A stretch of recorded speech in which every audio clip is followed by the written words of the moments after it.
Israel और Iran के बीच 8 दिनों से जारी संघर्ष ने दुनिया भर के देशों की चिंता बढ़ा दी है। दूसरी तरफ अमेरिकी राष्ट्रपति डोनाल्ड ट्रंप का कहना है कि अगर ईरान को परमाणु बम बनाने से रोकना है तो इसे तबाह करना ही होगा। ऐसे में क्या अमेरिका आज कोई बड़ा फैसला लेने वाला है? क्या नेतन्याहू ट्रंप की हरी झंडी का इंतजार कर रहे हैं? देखिए इस रिपोर्ट में।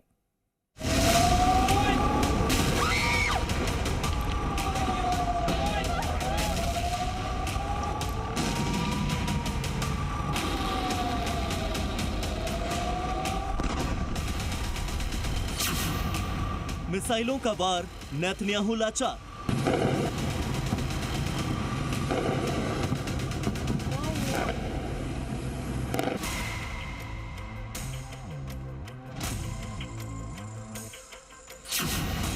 जंग जारी, ईरान पड़ रहा भारी।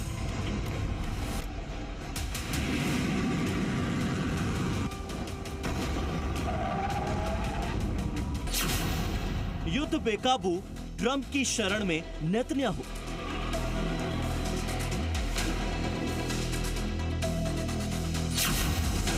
इजराइल की राजधानी तेल अवीव, दूसरा बड़ा शहर यरूशलेम, तीसरा बड़ा शहर हाइफा, बेरशेबा और हर्जिलिया।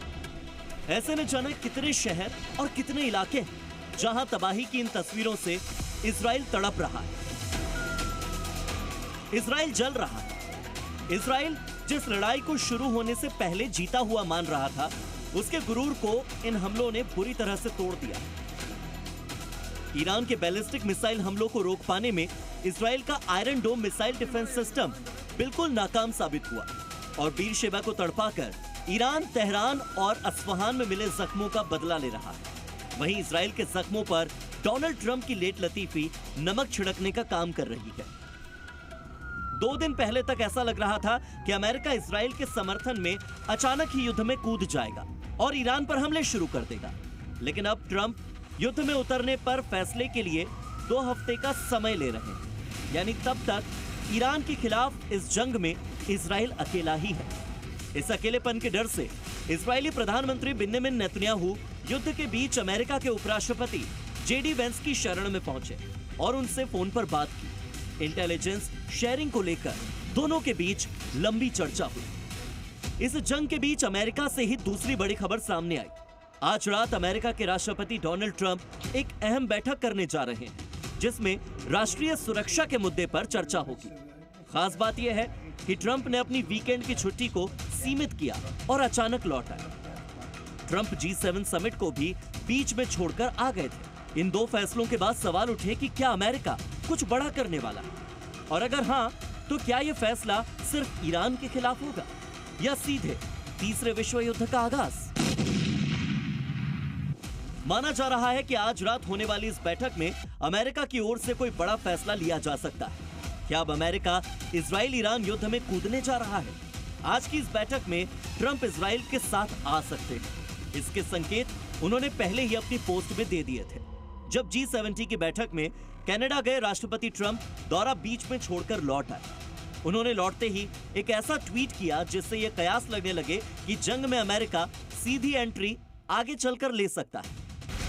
उन्होंने लिखा, ईरान को मेरे द्वारा सुझाया गया समझौता स्वीकार करना चाहिए था। कितना दुखद और मानव जीवन की बर्बादी।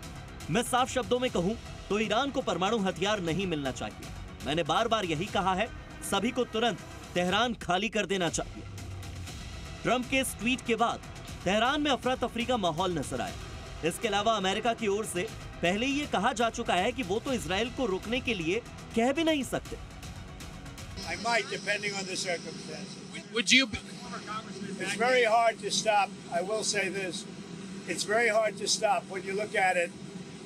Israel's doing well in terms of war, and I think you would say that Iran is doing less well.